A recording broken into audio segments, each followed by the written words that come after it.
انسان سے کوئی امر پوشیدہ نہیں رکھا گیا، دونوں چیزوں سے بتا دی گئی، یہ خیر کا راستہ ہے، یہ شر کا راستہ ہے، اس کے نتیجے یہ ہیں، اس کے نتائج یہ ہیں، اس کو دونوں راہیں بتا دی۔ انا ہدیناہ السبیل اما شاکرا و اما کفورا۔ اللہ فرماتا ہم نے دونوں راہیں اس کو بتا دی اور اب اس کو اختیار دے دیا کہ یہ حق کے راہ پہ چلتا ہے یا باطل کے راستے کو اختیار کرتا ہے۔ اگر یہ سیدھی راہ پہ گامزن ہوگا تو نتائج اس کو پہلے بتا دیے۔ جنت کا تذکرہ قرآن مجید میں کھول کھول کے رکھا گیا اور جہنم کے عذابوں کا تذکرہ بھی تفصیل سے بیان کیا گیا، کوئی شے مخفی نہیں ہے۔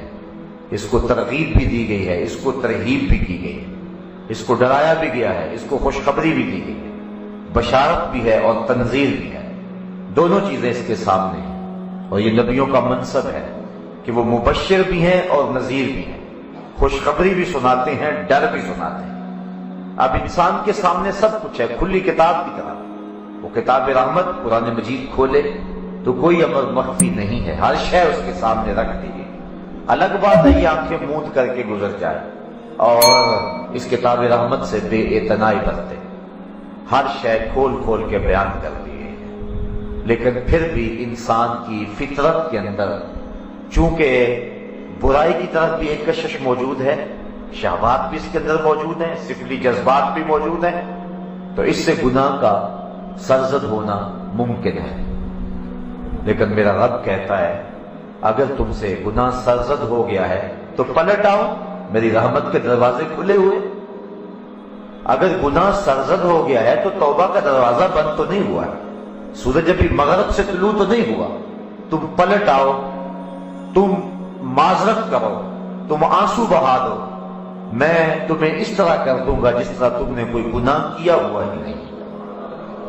جو کبیرہ گناہ ہیں ان پہ توبہ واجب ہے، اور جو صغیرہ گناہ ہیں وہ وضو سے جھڑتے رہتے ہیں، وہ نماز سے جھڑتے رہتے ہیں، وہ روزے اور دیگر اعمال سے صغائر خود بخود جھڑتے رہتے ہیں، توبہ نہ بھی کرے تو صغیرہ گناہ مٹتے رہتے ہیں۔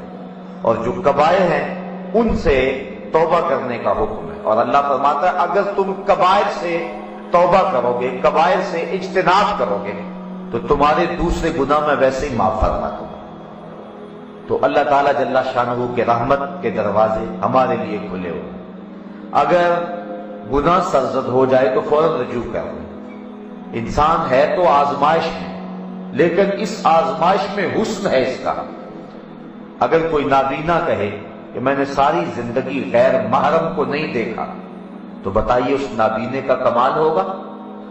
وہ کہے آج تک میں کبھی سینما گھر نہیں گیا اور میں نے کبھی کسی تصویر کو بھی نہیں دیکھا، تو یہ نابینا کا کمال نہیں ہوگا۔ کمال تو اس کا ہے کہ جس کی آنکھوں میں نور ہے اور شباب کی بجلیاں ہیں اور حسن اس کے سامنے بچھا چلا جا رہا ہے اور وہ ایک نظر بھی اٹھا کر نہیں دیکھتا۔ کمال تو اس مرغابی کا ہے جو پانی میں غوطے بھی لگاتی ہے اور اپنے پروں کو گیلا بھی نہیں ہونے دیتی۔ تو کمال اس انسان کا ہے کہ جس کو شہوتوں اور عقل دونوں سے نوازا گیا ہے، لیکن وہ عقل کے چراغ کی روشنی میں چلتا ہے اور اپنے رب کا قرب پاتا ہے، لیکن پھر بھی چونکہ اس کے اندر دوسری جہت بھی ہے، کبھی گناہ سرزد ہو جائے تو وہ فوراً توبہ کرے۔